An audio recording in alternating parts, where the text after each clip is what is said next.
መንግስት ኢትዮጵያ መራሕቲ ሕወሓት ንምሓዝ ንዝተሓባበር 10 ሚልዮን ብር ጉንዖ ከም ዝህብ ገሊጹ ሓላፊ መምርሒ ሓበሬታ ሰራዊት ምክልኻል ሌተናል ጀነራል ኣስራት ዴኔሮ ከም ዝሓበሮ እቲ ገንዘብ እቶም ዝድለዩ ሰባት ኣብ ዝሓጽረ ግዜ ንምሓዝ ኣብ ዝግበር ጻዕሪ ንምሕጋዝ ኢሉ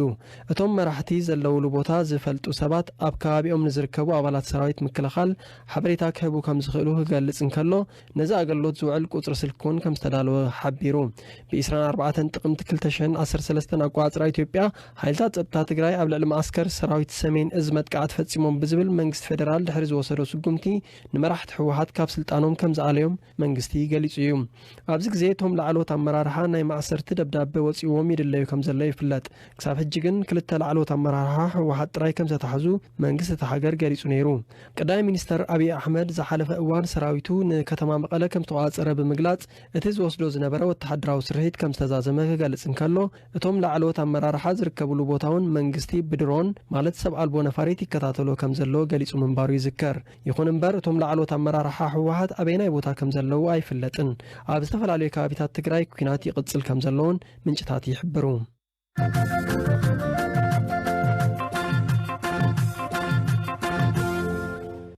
ካብ ኤርትራውያን ስድራ ኣብ ኢትዮጵያ ዝተወልደት ኣብ ዓውዲ አርቲፊሻል ኢንተለጀንስ አቢ ስም ዘለዋ ዶክተር ትምኒት ገብሩ ካብ ጉግል ከም ዘሰወጎት ዝገልጽ ዜና ኣብ ዝሓለፈ መዓልታት ተዘርጊሑ እዩ ዶክተር ትምኒት ምስ ብጾታ ኮይና ኣብ ዘዳለወቶ መጽናዕታዊ ጽሑፋት ኣመልኪታ ሕቶ ስለ ዘቕረበት ካብ ስራሓ ከም ዘሰወጎት እያ ትሕብር ካብዚ ብተወሳኺ ንሳን ደገፍታን ኣብ ዓበይቲ ትካላት ዝረአ ዓሊታዊ ኣድልዎታት ካብ ስራሕ ኣብ ምስጓጋ ሓደ ድፍኢት ከም ዝኾነ ይኣምኑ እቲ ምስ ብጾታ ኮይና ዘዳለወቶ መጽናዕታዊ ጽሑፍ ብዛዕባ ኣጠቓቕማ ቋንቋ ኣብ አርቲፊሻል ኢንተለጀንስ ኮይኑ ኣብ ውሽጡ አንጻር ደቂ ኣንስትዮን ውሕዳንን ዝግበር ኣድልዎውን ዝሓዘ እዩ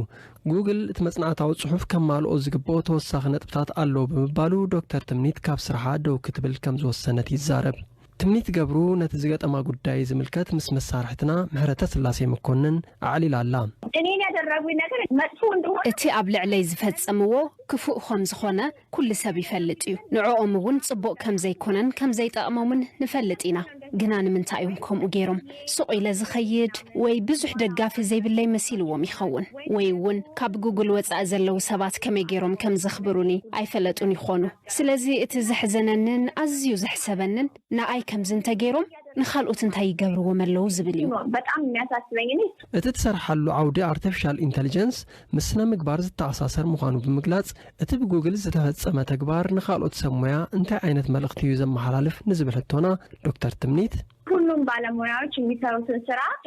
ኩሎም ሰብ ሞያ ዝሰርሕዎ ዘለው ስራሕ ሰብ ይጎድእ ደሎ ዋላስ ይጠቅም ኢሎም ክሓስቡ ይግባእ ምክንያቱ ኣብ ዓበይቲ ኩባንያታት ክትሰርሕ ከለኺ ናቶም ረብሓ ጥራዮም ዝሓስቡ ንሱ ድማ ገንዘብ ምርካብ እዩ እሞ እቲ ገንዘብ ዝረኽብሉ መገዲ ንሰብ ዘይጠቅም እንተኾይኑ ገለ ኣካል እንተዘያገዲድዎም ባዕሎም ደው ኣየብሉን እዮም ብዙሓት ሰባት ብዛዕባ ትካላት ቴክኖሎጂ ክዛረብን ከለው ምስ ትካላት ሽጋራ ይወዳደርዎም ቅድሚ 34 ዓመታት ኣብ ትካላት ሽጋራ ዝሰርሑ ዝነበሩ ተመራመርቲ ምትካኽ ሽጋራ ካንሰር ከም ዘስዕብ ይፈልጡ ነይሮም ግና እቶም ኩባንያታት ነዚ ናብ ደገ ከየውፅኡ ነቶም ተመራመርቲ የጠንቅቕዎም ነይሮም ስለዚ ኩሎም ሰብ ሞያ በብዓውዶም መዓልታዊ ዝሰርሕዎ ነገር ንሰብ ዝጎድእ ድዩ ዝጠቅም ኢሎም ክሓቱ ይግባእ ወይስ እየጠቀምኩኝ ነው ብሎ ማሰብ አለባቸው ኣብዚ እዋን ንብዙሓት ሰባት ዘጨንቆም ዘሎ ምስ ቴክኖሎጂ ዝተተሓሓዘ ናይ ብሕትና ወይ ፕራይቬሲ ጉዳዩ ሓደ ውልቀ ሰብ ንገዛእ ርእሱ ውልቃዊ መረዳእታታቱ ብኸመይ ክሕሉ ዘለዎ ዶክተር ትምኒት ነጊራትና ኣላ በጣም የሚያሳስበኝ ነገር ምንድነው ሰዎች ፌስቡክ እና እዘሻቅለን ነገር ሰባት ኣብ ፌስቡክን ትዊተርን ዝረኣይዎ ነገራት ሙሉእ በሙሉእ ይኣምኑሞ ናብ 100-200 ሰብ ይሰድዎ እዚ ኣዝዩ ሓደገኛ እዩ ምክንያቱ ኣብ ሓደ ድሕረ ገጽ ሰባት ኣየናይ ሓቂ ኣየናይ ሓሶት ከም ዝኾነ ተመሳሳሊ ርእይቶ እንተዘይብሎም ክረዳድኡ ኣይኽእሉን እዮም ስለዚ ኣነ ዝብሎ ብሕትና የድሊ እዩ ንኣብነት ከምዚ ኸማይ ዝቃወም ሰብ መረዳእታታቱ ስቱር እንተዘይኮይኑ ኣብ መጻወድያ ንምእታው ኣዝዩ ቀሊል እዩ ጋዜጠኛታት እውን ከምኡ ጋዜጠኛታትን ወገን ከይሓዙ ሓቅን ሓሶትን ከጻርዩ ዝደልዩ ሰባትን ልዕሊ ዝኾነ እዋን ኣዝዮም ኣድለይቲኦም ምክንያቱ ሎሚ ኣብ ኢንተርኔት ፌስቡክ ትዊተር እንሪኦ ነገር ኩሉ ሓቂ ክኸውን ኣይኽእልን ምናየው ነገር ሁሉም እውነት ሊሆን አይችልም ሕብራት ሃገራት ንሰላማውያን ሰባት ኣብ ትግራይ ዝውዕል ሓገዝ $35.6 ሚልዮን ኣበርኪቱ ላይን ጽጋብ ተወሰኽ ኣለዋ بسنك اتي اب تግራይ ዝተወልዕን 45 معلታት ኣውፂሩ ዘሎን ኩናት ልዕሊ 50,000 ሰባት ህይወቶም ንምድሓን ናብ ሱዳን ተሰዲዶም እዮም እዚ ሕብራት ሃገራት ኣበርኪትዎ ዘሎ 35.6 ሚልዮን ዶላር ዝዋግኡ ሓገዝ ድማ በሰንክ እቲ ኣብ ትግራይ ይካየድ ዘሎ ኩናት ንዝተጸገሙ ሰላማውያን ሰባት ንምሕጋዝ ዝውዕል እዩ ኣብ ትግራይ እቲ ኣብ መንጎ ሰራዊት ትግራይን ሰራዊት ፌደራልን 4 ሕዳር 2020 ጀመረ ኩናት ጠንቂ ውሽጣዊ ምምዝባል 10 ኣሽሓት ሰባት ከም ዝኾነን ልዕሊ 50,000 እውን ናብ ጎረቤት ሱዳን ከም ዝተሰደዱ ይግለጽ ሕብራት ሃገራት ካብቲ ዘበርከቶ ሓገዝ እቲ 25 ሚልዮን ዶላር ነቶም ብሰንኪት ኩናት ዝቆሰሉን ዝሓመሙን ሰላማውያን ሰባት መግዝእ መድሓኒት ምግብን ማይን ከም ዝውዕል ኣፍሊጡ እቲ ዝተረፈ 10.6 ሚልዮን ዶላር ኸኣ ነቶም ናብ ሱዳን ተሰዲዶም ዘለው 10 ኣሽሓት ስደተኛታት መግዝእ መዕቆብ ቴንዳታት ቀረባት ናውቲ ሕክምናን ማይን ከም ዝውዕል ገሊጹ ኣብ ሕብራት ሃገራት ኣዋሃዲ ህጹጽ ሓገዛት ማርክ ሎኮክ ከምዚ ዓይነት ጎንፂ ደው ከተብሎን ክትቆጻጸሮን ከቢድዩ ነቲ ዝጠፍአ ህይወት ከዓ ክትመልሶ ኣይትኽእልን ኢኻ እቲ ዝፈጥሮ ኣሉታዊ ጽልዋታት እውን ንነዊሕ ዝጸንሕዩ ህፃናት ብዝሓገዝ ተሪፎም ኣለው ናብቲ ቦታ ንክንኣቱ ድማ ገደብ ዘይብሉ መስመር ክኽፈተልና ኣለዎ ኢሉ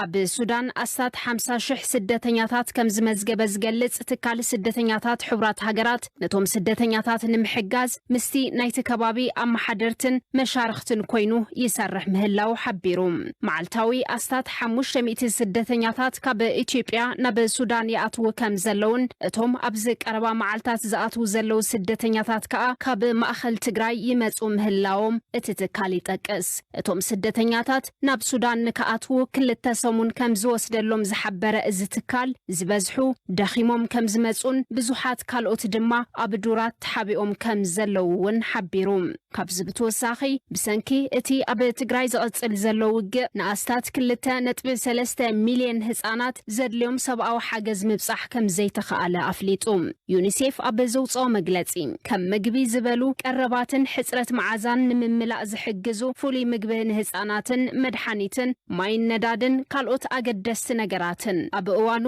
ናብቶም ህፃናት ክበጽሑ እንተዘይክኢሎም ዝኸፍአ ኩነታት ክፍጠር ኢሉ ኣስታት 100,000 ኤርትራውያን ስደተኛታት እውን ሰብኣዊ ረድኤት ተሓሪምዎም ኣብ ማዓስከራት ኣብ ሕማቅ ኩነታት ከም ዘለው ይገልጹ بأبي أحمد بزتمززة جزاهم محدار تجراي كمونغوز شموم كنتيبا مقالة أتو أتاقلت هاي السلاسة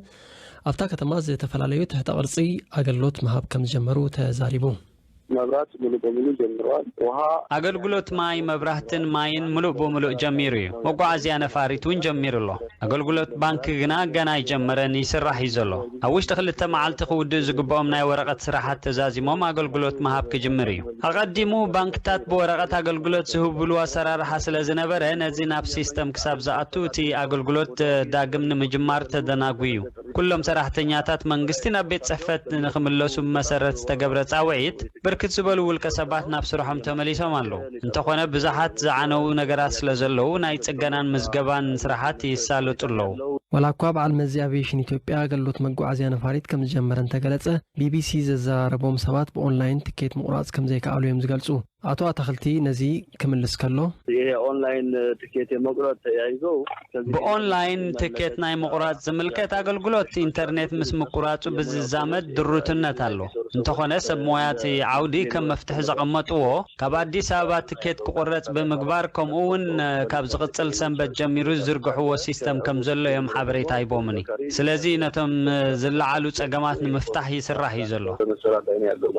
ምስ ነበርቲ ከተማ መቀለ ዝትዩ ከም ዘለው ዝገለጸ አቶ አታክልቲ ኣብ ክፍለ ከተማን ቀበሌን አብያተ ምኽሪ ይጣየሱለው ኢሉ ሰፊው በየክፍለ ከተማ በቀንዱ ጸጥታ በህብረተሰብ ክህሉ ኢና ንደሊ ንሱ ክሳብ ዝኸውን ግና ፖሊስ ፌደራልን ሰራዊት ምክልኻልን ምስቲ መምሕዳር ሓቢሮም ጸጥታ ይኽብሩሎ ኣብታ ከተማ ሓሊፉ ስርቅን ዝምታን ይረአዩ እዚ ንኽተርፍ ተወሳኺ ሓይሊ ንኽመጽእ ብምግባርን ህዝቢ ድጋፍ ኣብ ዝደልየሉ እዋን ኣካላት ጸጥታ ዝረኽበሉን ሓበሬታ ዝረኽበሉን መስርሕ ንዝርግሕ ኣለና በቀንዱ ግና ንሕብረተሰብን ኣካላት ጸጥታን ከም ድልድል ኮይኖም ዘገልግሉ ካብ ቀበሌን ክፍለ ከተማን ኣብ ውሽጢ ሕብረተሰብ ብስነ ምግባሮም ስጉናት ዝኾኑ ሕብረተሰብ ንዓና ከገልግሉ እዮም ኢሉ ዝኣመነሎም ወለንተኛታት መናእሰይ ጸጥታ ከባቢኦም ንኽሕልው ተመልሚሎም መብርህ ንህቦም ኣለና መገኘው መንግስቲ ሕግን ምኽባር ብዝብል ኣብ ትግራይ ብዝወሰዶ ስጉምቲ ሰላማውያን ሰባት ከም ዝተቐትሉ ምንጭታትና ይገልጹ ኣብዚ እዋን ማሕበራዊ መራኸቢታት ይጭወዩ ምህላዎምን ስልክታት ይጥለፉለው ዝብል ስግኣት ከም ዘለውን ይሕብሩ ኣቶ ኣታኽልቲ ብዛዕባ እዚ ክምልስ ከሎ በዚህ ጉዳይ እኔም መረጃ የለኝም እኔም ተጠልፎ መሆኑ አለመሆኑ አላወቅኩም ግን ኣነ ኣብዚ ጉዳይ እዚ ሓበሬታ የብለይን ናተይ ስልክ እውን ምጭዋይን ዘይምጭዋዩን ኣይፈለጥኩን ከምዚኦም ዓይነት ምልክታት እንተልዮም ንዝምልከቶ ኣካል ከነፍልጥ ኢና ኣብ ጉዳይ ቅትለት ኣነ ንከተማ መቐለ ጥራሕ እየ ዘመሓድር ናብዚ ስልጣን እዚ ካብ ዝመጽእ ድማ ገና 5 መዓልቲ እዩ ምስ መጻእኩ ምስ ስርቅን ንብረት መንግስቲ ምስ ምዝማትን ብዝዛመድ በብእዋኑ ዝመጹ ጸብጻባት ኣለዉ እዚኦም በብግዚኡ ናብ ዝምልከቶ ኣካል ነብጽሕ ኣለና ኣብዚ 5 መዓልቲ ኣነ ናብ ዝሰርሓሉ ሴክተር ሪፖርት ዝተገብረ ጸገም የለን ከም ስጋት ንሪኦ ነገር ዝበዝሕ ኣባል ፖሊስ እቲ ከተማ ናብ ስራሕ ኣይተመለሰን ስለዚ ጉዳይ ጸጥታን ካልእ ኩነታት ጸጥታን ናይ ነፍሲ ወከፍ ከባብን ክፍለ ከተማን ጸብጻብ ንምርካብ ሕጽረታት ኣለዉ ምስ ሰዓት እቶ ተዛሚዱ ተሓሓሊፎም ዘጋጥሙ ጎንጽታት እውን ኣለዉ ብሞት ደረጃ ግና ናብ ቤት ጽሕፈትና ሪፖርት ዝተገብረ ነገር የለን ሪፖርት የተደረገ የለም